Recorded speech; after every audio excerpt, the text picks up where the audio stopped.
What is Cafe Mocha?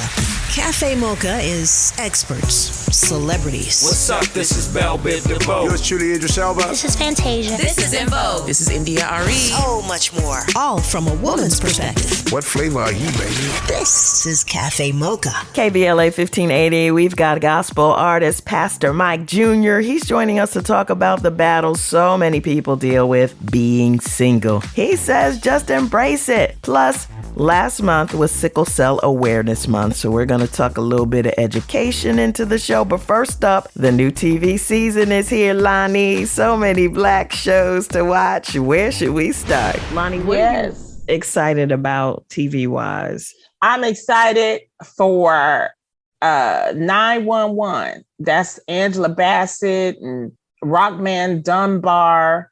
They're back. They're fighting fires, and it's a really good show. It's, for it to be a 1 hour drama, it talks about the LA Fire Department, LAPD. Angela Bassett plays a sergeant in it, and she has a husband.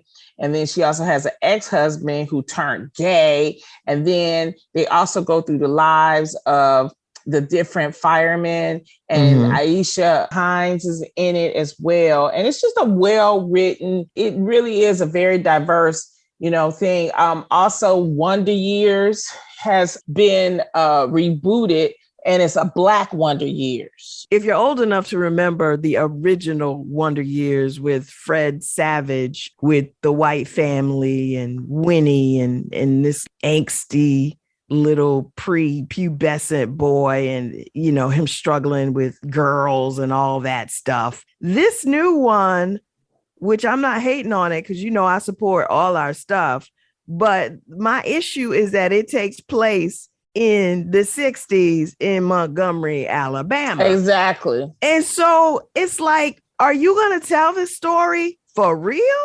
Or are you going to tell this story? Because I just don't feel like, to me, this would be fine. Maybe if it was set in the 80s, maybe the 90s, like 85, but putting it in the 60s in Alabama. I mean, right now in Montgomery, I swear to goodness, 10 years ago, I'm in Montgomery, Alabama, and them people looking at me like I had a horn on my head because I was in the wrong part of town with the wrong person. So I just can't imagine what it would have been like in the 60s. And I just don't think that for that reason, this is going to be as authentic as possible. But I mean, I don't think anybody is really look at it. Also, this is the last season for Blackish. So everybody has to remember that.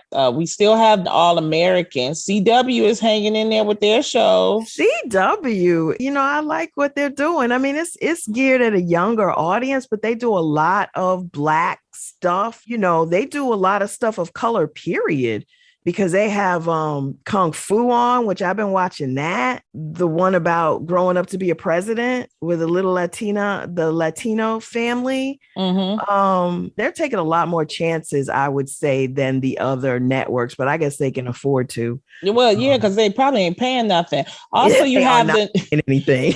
You have the new show with Yaya DaCosta, Our Kind of People. It's on Fox at 9 p.m. Lee Daniels is the executive producer of this, and it's basically the setting of a wealthy Black family in Martha's Vineyard. They have a Black showrunner, and it's a female. It stars Morris Chestnut and Joe chocolate. Morton. It's a single mom with a hair care line for Black women. So it's all about that. Let's talk about the book, because people are going to watch this and they're going to be like, oh, this fantastical world of these rich Black people that don't exist. This series is based on a book called Our Kind of People that came out in 99. And it was by this rich Harvard, Princeton, came from old money Black family. And it's not a fantastical tale. He's telling the real life story of old Black money, the clubs that they belong to, the brown paper rule, the Jack and Jill clubs, just the elite society. And it was very interesting, for me, this was a whole different Black than I had ever heard of. I had never heard of a lot of these groups. I hadn't heard of these rules. And just reading it, it just gives you insight into the Black elite. We think of Black rich people as the rappers, the football stars, the Oprah Winfreys. But before that happened, there was a whole Black elite, and this book talks all about those real people. Another new show coming out in the fall is called Queens. It's with Naturi Nalton, Brandy, Eve, and Nadine Vasquez. And it's about 40-something-year-old women getting their 1990 era girl group back together. It'll be on ABC at 10 p.m. So that let you know it's going to be juicy because they don't put nothing on ABC, is it? I thought it was on CBS. No, ABC, 10 p.m. October 19th, it premieres. So I was going to say, CBS does not do anything Black. So that's okay. All right. And there's a lot of streaming shows that will be on. I'm part of a wonderful Hispanic show. It is called The Gordita Chronicles. We're shooting it right now, and that'll be premiering on HBO Max. Gordita Chronicles. What is that Chronicles about? It's kind of based on the 80s. It's like what you want to happen for the Wonder Years. It's about a family that comes from Dominican Republic. They're transitioning to America. Okay. Basically, it talks about the trials and tribulations, the ups and downs, and it's a comedy. Eva Longoria is the producer, and she directs some of the episodes. So I think that it's important when we talk about diversity, that we talk about all diversity. It really, helps us to, understand. You have the CSIs, which is very diverse. There was another one. It's called The Premise. BJ Novak, it's his project, but Daniel Day Kim is in it, and Daniel Day Kim is no joke. I just love him. He's got a bunch of stuff coming up, and he's an activist too. The COVID-19 hate crime bill, he helped get that passed. Yeah, he came on The Real, and he did a wonderful job explaining that. So this is what we're talking about: being allies, do what they need to do. You also have Hawkeye. That's going to be on Disney Plus. KBLA Talk 1580. Angelique along with Alani Love. Coming up, me and Yo-Yo talk about Sickle Cell Awareness Month on Cafe Mocha. Hey, this is Claude Kelly from We Sound Crazy with your Black Music Month Spotlight. Victoria Monet is an American singer and songwriter. As an artist, Monet released a second installment of her Jaguar trilogy, titled Jaguar 2. The album won Best R&B Album and Best Engineered Album Non-Classical at the 66th Grammy Awards and featured hit singles such as Smoke. And so I know I want the generation where that music was their prime to appreciate it, but also my generation to find some of the lyrics fun and use them as captions. So I want to have that juxtaposition. Party Girls and the RAA certified platinum track, On My Mama.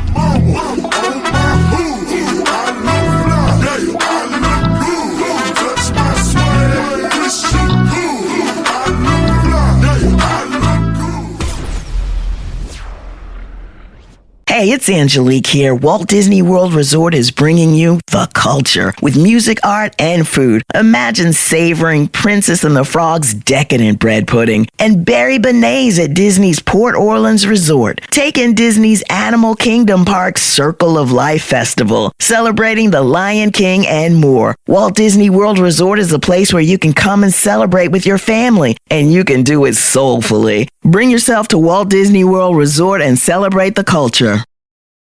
It's Cafe Mocha. It's Cafe Mocha. Angelique, Lonnie Love, Yo-Yo on the line. 5-time Stellar Award-winning gospel artist, Pastor Mike Jr. His new album is called Singles Ministry Volume 1. Hi, Pastor Mike. Hello. What's up? I'm excited to be here. Thank you guys so much for having me. We want to talk to you about the single life and being single and happy and single. I'm sure Lonnie always talked about that for years upon years. But before we get into the topic, tell us a little bit about where you're from and how you got into music and your church. Well, first off, I'm just so honored to be here, man. I absolutely love everything you guys have done throughout the years and are continuing to do. But I'm from Birmingham, Alabama, man. Literally at 25, started a church in the city with 10 of my friends. And if I can give you the quick version, At 25, it's 10 of us. At 26, it's close to 1,000 of us. By 27, it's 5,000 or 6,000 people in an arena, and like we just haven't looked back. You know, so we just been changing lives in the city of Birmingham. I recently just paid off $1.4 million worth of medical debt for everyone in the Birmingham area who had past due medical bills, and feeding the hungry and doing what we do. I think your misery becomes your ministry and your pain becomes your reason for living. So for me, I don't care where God takes me, Stellars and all this other stuff. In my heart, I'm still that kid sitting on the porch at my grandmother's house playing bingo when cars would pass by. And I made God a promise. I said, if he ever blessed me, we were going to in turn bless people. So that's just what we do, man. We love God. We love people. We make a difference. And we make music. Let's go. So talking about the music, what made you devote a whole album to the singles? Now, let me tell you what's crazy. This album almost got me put out my house because I felt like doing it. So keep in mind, when quarantine first happened, I had a lot of members started hitting me like, Pastor, pray for me. I'm like, what's going on? Are you sick? They were like, no, I'm just at home quarantine single. Like, I'm by myself, you know. I started getting on Zooms with them and saying how difficult it was to be locked in a house alone to your thoughts, alone to your past, alone to your ambition, to your hurts, to your desires. So as they would just tell me stories, I would begin to just write songs based off the stories I would hear.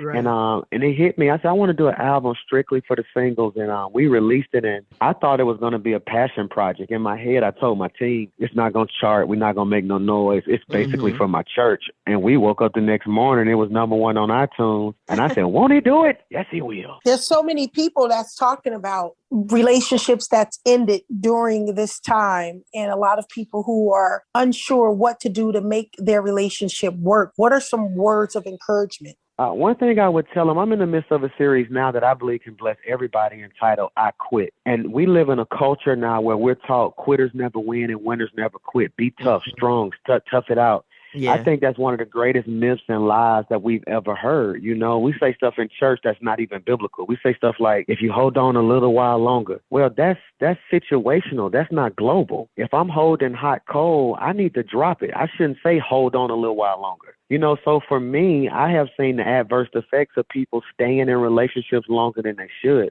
So to somebody who's single right now, I would say be honest. Are you single and satisfied? Are you single and seeking? Are you single and mating? Be real about where you are in your life and just take control of who you are. One thing we can say, I told a group of guys this about women yesterday. I told them, I said, women are so strong now that you don't even have to lie to them. Give them the truth and let them make their own decisions. And that's I believe true. Right now, a lot of people are living in bondage because they are stuck and held hostage to decisions that they necessarily didn't have an option in. You know, they fell in love with a representative. You know this. You've been living long enough that when you're dating, the person you meet is not the person you're going to end up marrying. So we end up falling in love with potential. So we marry potential instead of marrying reality. Because the thing is, guys always make it seem like we the ones that come with the representation with our hair and our nails and our, you know, whatever other fake things in our smile and batting our eyes. But guys switch it up too. They bring, absolutely. Oh, baby, I'm going to take care of this. And then they don't come with it. Hey, absolutely. You know what we do? I told somebody, we always talk about how women are gold diggers. Well, men are gold fronters. You know, what we do the same way they say, well, that's not her hair. That's not her eyelashes. That's not her body. Well, that car you got is rented. So to me, the bait you use determines the fish you catch. So if all you do, fellas, is flash your money, you're going to attract a certain type of female. And I think everyone shows their representative. Just like now, you guys are interviewing me, and literally the moment I got on the call with you guys, hey, how you doing? This is Pastor Mike. God bless you. As soon as I hang up the phone, man, I'm so tired. What we finna eat? Because everybody has mastered fronting. That's what social media did. You know, everybody mastered fronting. And for me, I mean it from the bottom of my heart. Think about this. Here's what we don't preach in church. Singles are the most overlooked demographic in the church. So here's what we don't preach. Jesus was single and Paul was single. Jesus is who we worship. Paul is who we built churches after. Both of them said our assignment was too critical for relationships. We need to re-examine our goals because a lot of us are praying for things that's antithetical to the other thing we prayed. You know, I had a guy tell me yesterday, man, I want to be on tour. I want to do X, Y, Z. Then he turned right back around and was like, but I don't want to miss nothing. I said, well, brother, you better clone yourself. Like, because your prayers are counseling each other out. So I think we just got to be real with ourselves. Part of the problem, I think, for those people, I'm going to say women, because I don't feel like men get this kind of pressure. Correct me if I'm wrong. That, there's always a pressure for women to be in a relationship, to be married, to have children. What do you do with the outside pressure? Because you could be resolving yourself like, this is what I'm doing. This is my focus. I'm good with this. But then you got all these bullets being thrown at you from everybody. People looking at you, thinking, what's wrong with her? She ain't got no kids. Like, Good question. That's really good. I think one of the best things I heard, I had the precious privilege of interviewing Tasha Cobb, and she said something to me that changed my life forever. She said, I've always wanted to have children, and she just testified how she went through a public battle of not being able to have kids, and she just recently adopted a beautiful baby. But she said the pain of meeting people and saying, when y'all gonna have some baby? Not knowing that we're secretly trying. So for me, I think that's something we gotta normalize, being happy and alone. And I think one thing I tell my singles a lot of time is I'm a boxing enthusiast. So I tell them, whenever your family members hit you with the jab of marriage and the jab of kids, counter it, punch with a jab of reality. So when they hit you with the whole, when you going to get married? Are you happy in yours? Because stop drinking so much. Stop drinking so much. They got to look back at them and say, well, I can take yours if you want me to. What do you want me to do? A lot of this new generation, I believe, are giving up too quickly. I think I'm seeing more young women who have just birthed children giving up too quickly. Saying, so what do you have to say to those women who feel like they don't want to hold on? I mean, single, because we give so much to being single, and women are so dominant now, and women are the breadwinners, they're given more access, and so they really don't have the patience to really hold on. We don't have to see back at our parents' day and our parents' day, you had to put up with that stuff. You didn't have a choice. Because you didn't have, now it's like, I don't need you, please. And that's what I mean. And because we have that attitude, I think that a lot of young women are giving up too quickly. Yeah. And see, I think one thing we have to do, I always pay attention to cultures. All right. So when grandmama was growing up, she didn't have a choice, He was the breadwinner. He was everything. She stayed home, cooked and cleaned. All right. So then she had a child. That child grew up watching Claire. So she grew up watching Claire Huxtable be a power broker, but living with a mother who was taking care of a man. So this secret ambition in her was, no, when I grow up, I'm going to be a boss. So that young girl grew up and became this INDEPEN, however you spell it, independent woman. Okay. But what happened is she gave birth to a child who grew up watching Real Housewives of Atlanta. Right. Who is now boss, married. Because think about it. We called them housewives, but most of them weren't even married. Right. So now you have this new generation who's desiring the glam of a ring without the preparation of a marriage. So I think right now, that's why we're seeing so many young couples like, hey, I'm ready. Because I think I think some of them know what they want early, but then some of them really are just chasing a dream. We want it right now. I tell everybody, we run from process.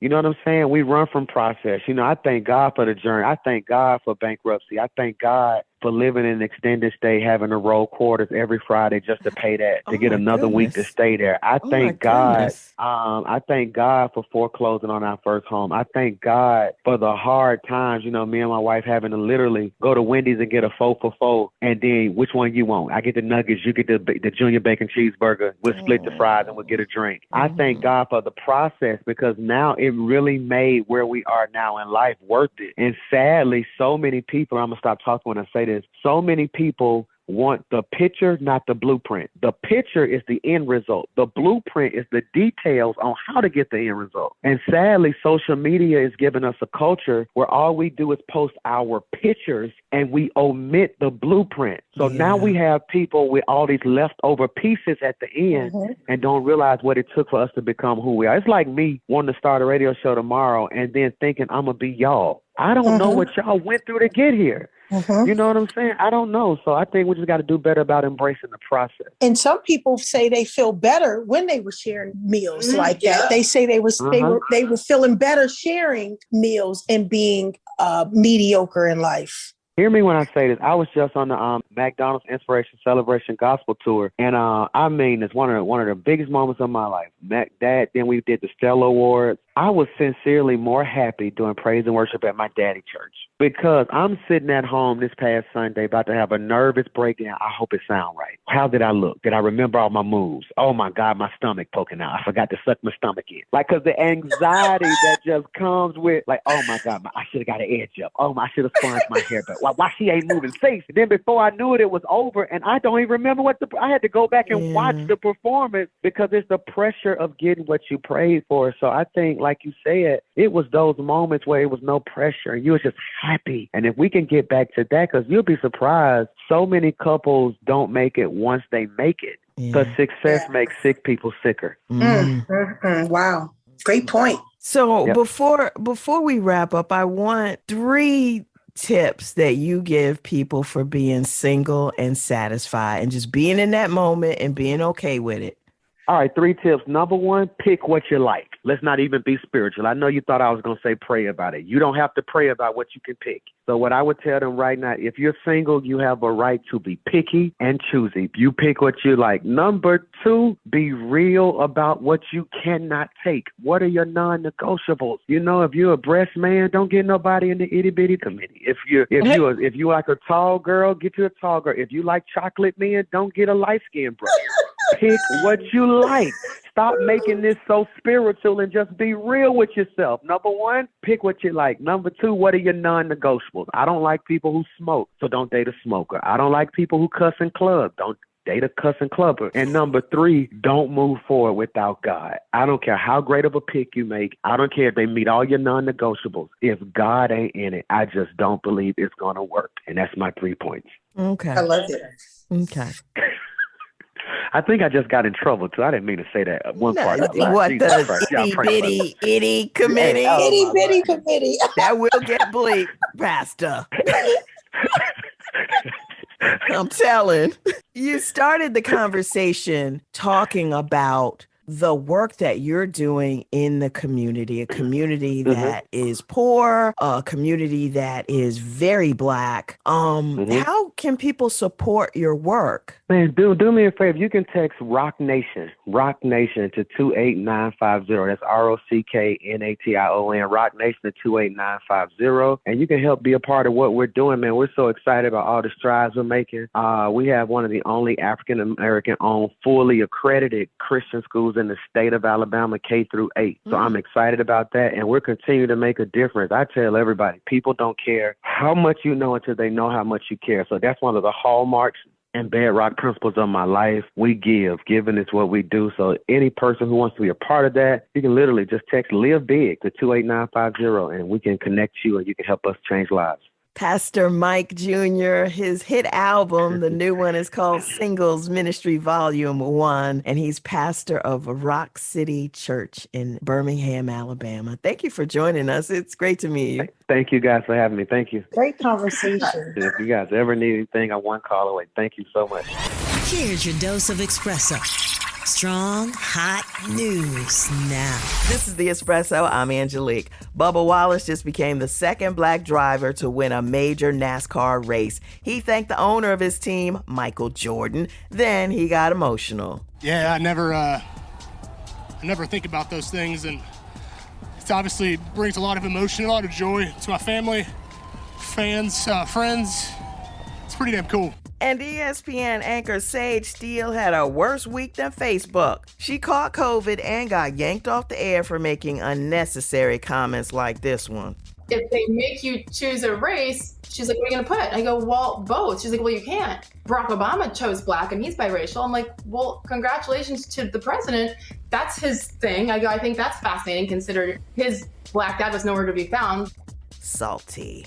And nearly 100 years ago, there was a Black beach in California. The land and the resort built on it was owned by the Bruce family until the government found a way to steal it. Well, they just returned this oceanfront parcel of land to the heirs of the original owners. The law was used to steal this property 100 years ago, and the law today we'll give it back. It's Cafe Mocha. Angelique along with Yo-Yo. Last month was Sickle Cell Awareness Month. Here to educate us is Dr. David Mayer of the American Red Cross and Clifton Kirkman out of Detroit, who has lived with sickle cell for all his life. We are fashionably late to the conversation, but we wanted to talk about this mystery disease that impacts mostly Black people and can be completely debilitating. So joining us right now is Dr. David Mayer. He's from the American Red Cross. Hi, Dr. Mayer. Hi, how are you, Angelique? Great, thank you. And representing the 313 Detroit, Clifton Kirkman, who was diagnosed with sickle cell at 18 months old. Hi, Clifton. Hello, thanks so much for having me. So, Dr. Mayer, I'm going to start in the most simple place, which is, can you just give us a simple definition of what sickle cell is? Sickle cell disease is an inherited disease where the patient with it has an abnormal hemoglobin. They've inherited a gene from both parents. So the parents were carriers for what's called sickle trait. And then both the parents passed on, they did not have the disease, just the trait. And then it got passed on. Each gene got passed on to the child, and they then have an abnormal hemoglobin, the sickle hemoglobin. And what happens in this condition is that when the red cells do their job of delivering oxygen to the tissues, they can change shape, go into the sickle shape, which can't flow through the circulation very well. And then the cells cannot deliver the oxygen the organs need, and these patients can suffer debilitating stroke, kidney disease.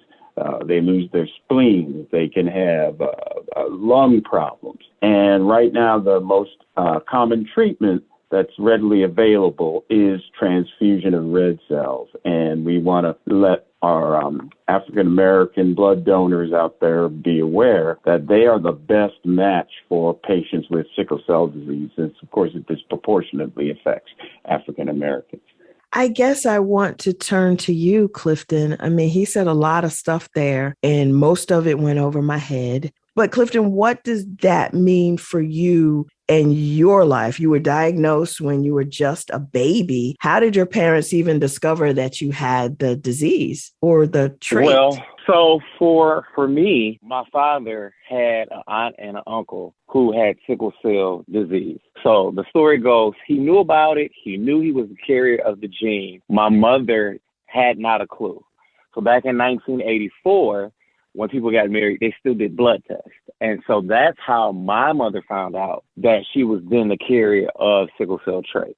And at that point in time, you know, they were like, oh, like, hey, we're still going to get married. And lo and behold, I ended up with the full-blown disease. And in 1987, something that did not happen that happens now is that there was not newborn screenings. Mm-hmm. So it wasn't until the child showed signs or symptoms that, hey, they would then take them to the doctor, they would run the blood test and do the diagnosis. So on one hand, that is the reason why I was 18 months. The good thing about it now is that because of what we know, newborns automatically get screened, right? So as soon as you're born and you are African-American or have Mediterranean descent, you're automatically tested for the illness. Now, people tend to have children out of wedlock and things of that nature. So the blood test marriages doesn't happen like it used to.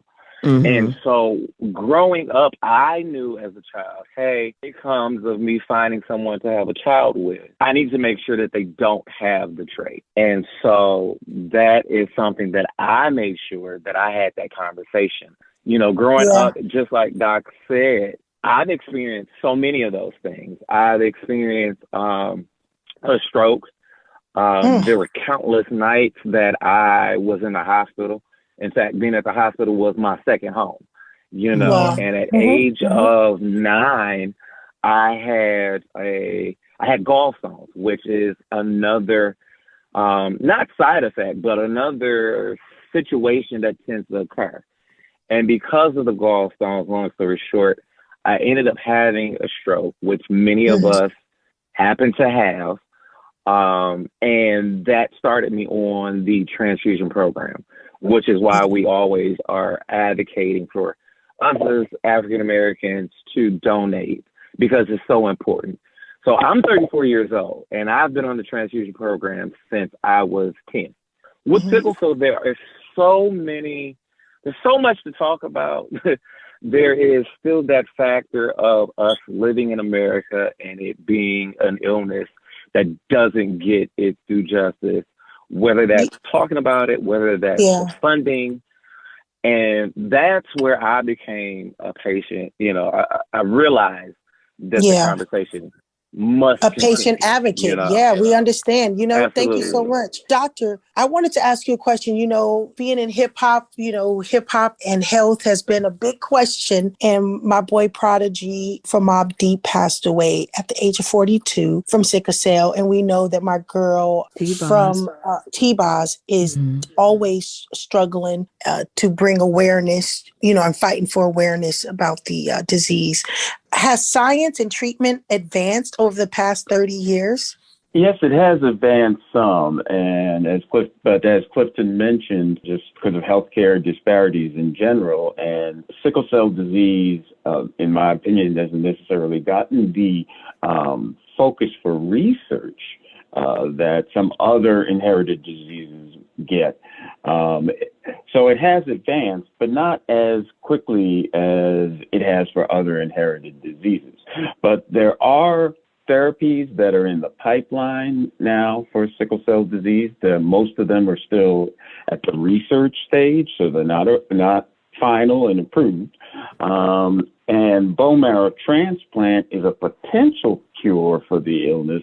The problem is with that is it can be difficult to find a bone marrow match to perform a transplant. And because of the complications that can occur as a result of the illness, it can make the treatment with transplant, which has a lot of chemotherapy and so forth involved in it, a lot of sickle cell patients won't qualify because of the complications they've had due to the disease. For a disease like sickle cell disease, where a significant portion of the patient population needs chronic transfusion therapy to stay alive, these other substances other than ABO positive or negative come into play. And we need those kind of matches. And you're more likely, like a bone marrow transplant, more likely to find those matches in somebody of your same ethnic group. I have a question. The blood donation has come up a few times in this conversation already. And I wanted to know, when we show up at the American Red Cross, can we go, hey, this blood is for a sickle cell person? Or do you guys, and I'm saying you guys because you are from the American Red Cross, but when we donate blood, can we say, I want this for this purpose? Everybody needs blood, but what we do is when, there's people need blood every 2 minutes, need a transfusion. So what we do is when a African-American donor comes in, and as long as they declare their ethnicity when they donate, designate that they're an African-American donor, they will automatically be screened for the trait, which will provide helpful information, as Clifton mentioned. And also, they will be screened for some of these other substances on the cell to see if they are a match for somebody. And odds are they're going to be more likely to be a match for an African-American patient, such as with sickle cell disease, and those units would be distributed accordingly.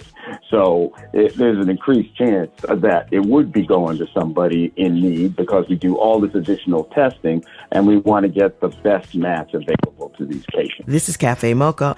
On the line, Clifton Kirkman was diagnosed with sickle cell before he turned 2 years old. He's sharing his story along with Dr. David Mayer from the American Red Cross. Thank both of you for joining us.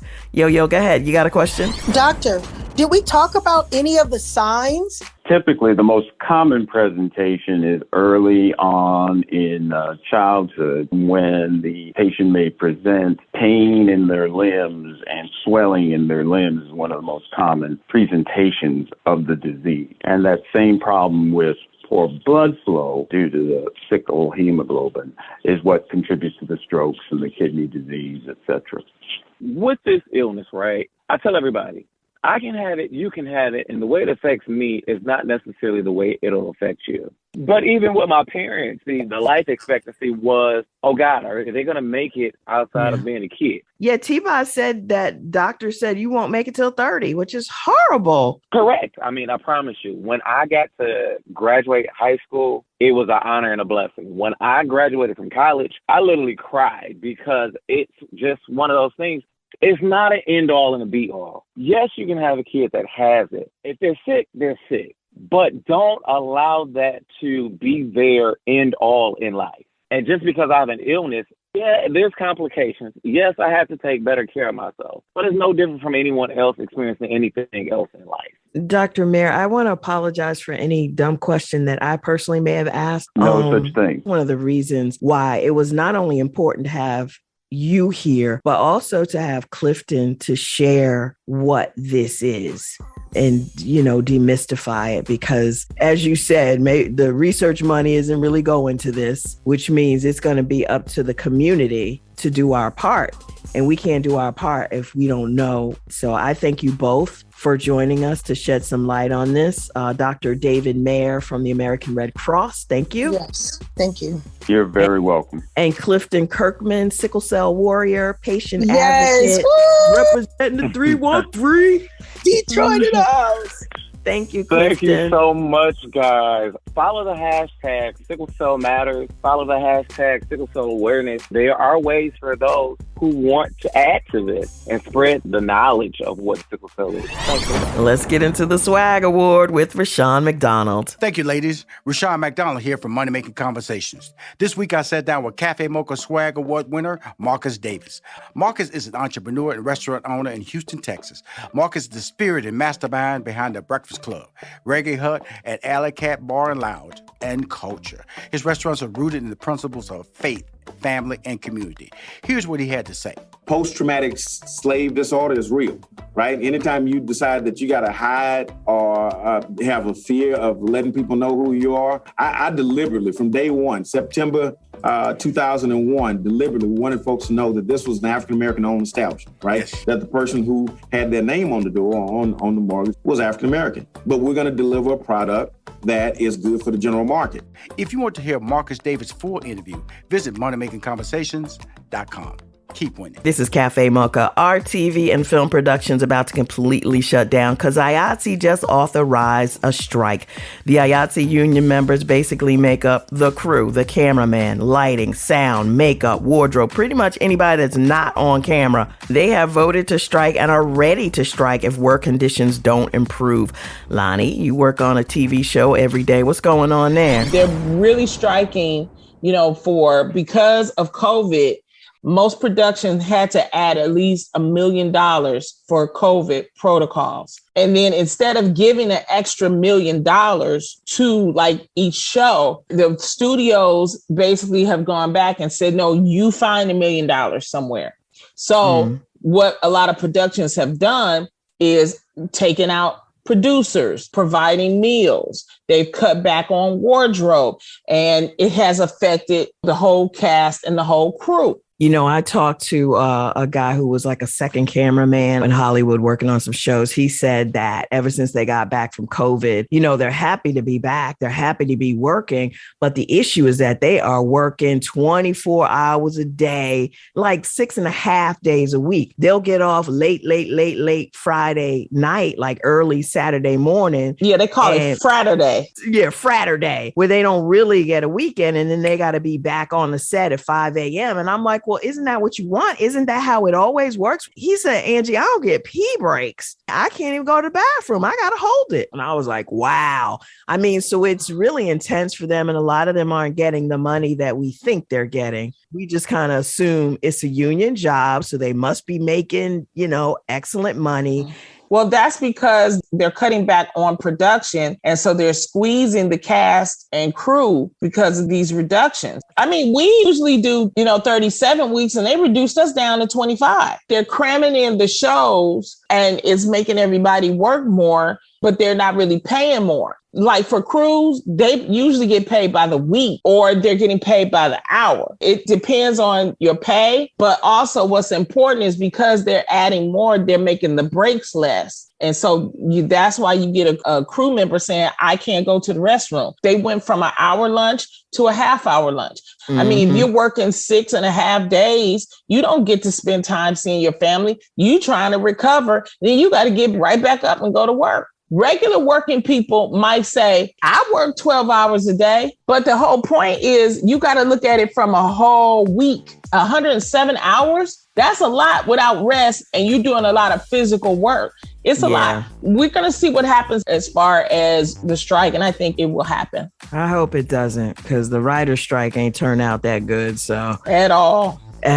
So let's keep our fingers crossed that these people can come up with something, because we need some TV to watch. It's going to be a long, long winter. That's Cafe Mocha for the week. Reach out on all platforms at Cafe Mocha Radio. Cafe Mocha is a production of Miles Ahead Broadcasting in partnership with Compass Media. Executive producer Sheila Eldridge. For comments, booking, or more information, visit cafemocharadio.com.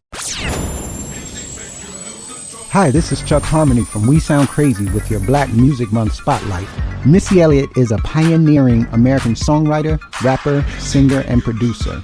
She emerged in the 1990s as part of the R&B girl group Sister and gained widespread recognition for her innovative approach to performance and music production. Me, I'm super fly, super duper fly, super duper fly. Me, I'm super fly, super duper fly. In 2020, Billboard ranked her at number 5 on their list of the 100 greatest music video artists of all time.